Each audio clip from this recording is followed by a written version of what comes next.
Gönlüm tutular baksam eğer bir güleşsen ki gözlerim ağlar, yolum ağlar, yüreğim sensiz hemşe ağlar.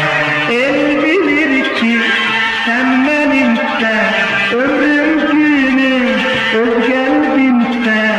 Leyla değilsin gözüne değil, mehmet emecim.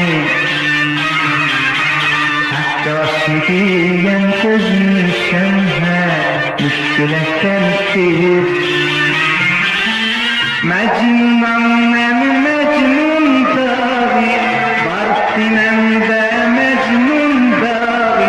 Her yaralarda sarılsa, sağılmaz mecnunun dağı. Sensiz halım yaman, akar gözümden can. Gönlümün düşü, oldu sen gelsen. Ben bir aşık, sen bir maran, odur ki bağlıyam sana. Gelmezsen ya, kalbim dayana.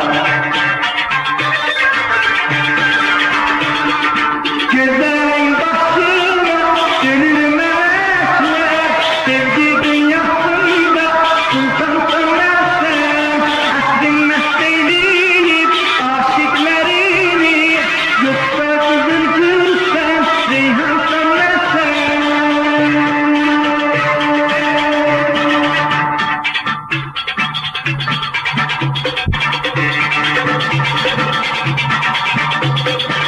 Eşimden gönderdi gönül, gönlüne sensiz. Gönlüm tutular baksam eğer, ilgile sensiz. Gözlerim ağlar, yolum ağlar, yüreğim sensiz hemşe ağlar. El bilir ki sen benimsen, ömrüm günüm öz kalbimsen. Leyla değilsin gözüne değil, mehmet emecim. Hatta şiiyen gözünü şemhe, müşküle sensiz. Mecnun